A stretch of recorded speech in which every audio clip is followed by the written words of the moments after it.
À compter du 1er janvier 2016, toutes les entreprises du secteur privé devront mettre en place une complémentaire santé collective pour l'ensemble de leurs salariés. C'est une nouvelle obligation issue de l'ANI, l'accord national interprofessionnel, adopté par les partenaires sociaux dans le cadre de la loi relative à la sécurisation de l'emploi. Près de 4 millions de salariés sont concernés par cette généralisation de la complémentaire santé.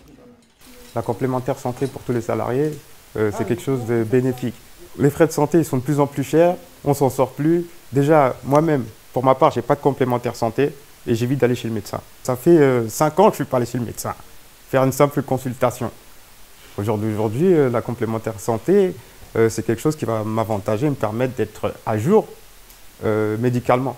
Tous les contrats devront inclure un socle de garantie minimale défini par décret, le ticket modérateur, le forfait journalier hospitalier, un remboursement des soins dentaires à hauteur de 125% du tarif de la sécurité sociale, un forfait optique de 100 €.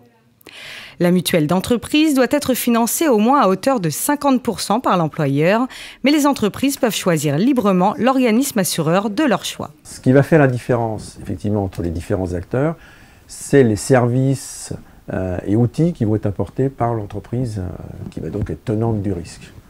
L'assistance, avec l'ensemble des garanties que l'on peut proposer en cas d'hospitalisation, longue maladie, une protection juridique santé qui est spécifique dans ce domaine-là, qui va donc permettre, je dirais, à l'adhérent soit de faire des recours s'il est victime d'une agression ou d'un accident, soit en cas d'accident médical ou maladie nosocomiale. Voilà. Et puis derrière, bien sûr, un tiers payant complet, y compris optique dentaire, qui est quand même un vrai plus sur le marché. Et donc tout ça, je dirais, ça forme déjà un certain nombre de services. Les salariés peuvent renforcer les garanties avec une surcomplémentaire en fonction de leurs besoins. Bien entendu, chaque salarié n'a pas les mêmes besoins que son voisin, vous avez des célibataires, des familles. Et donc ce qui est offert à l'intérieur du contrat, c'est outre donc la garantie globale payée à 50% par l'entreprise, une option qu'on appelle surcomplémentaire, c'est-à-dire que ça permet d'individualiser la garantie pour chacun des salariés. Les dispositions de l'ANI auront certainement un impact sur le budget des entreprises qui ne disposent pas encore de contrats de santé collectifs. Cependant, elles pourront bénéficier d'avantages fiscaux tels que la déduction de 50% sur les charges patronales et de 33% sur le bénéfice imposable.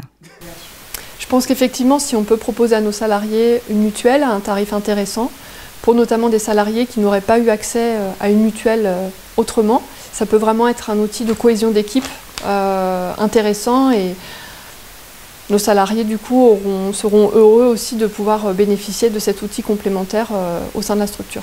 Offrir à ses collaborateurs une complémentaire santé permet de motiver et de fidéliser le personnel. Ce dispositif social attractif contribue à l'équilibre des collaborateurs et renforce ainsi l'image de l'entreprise.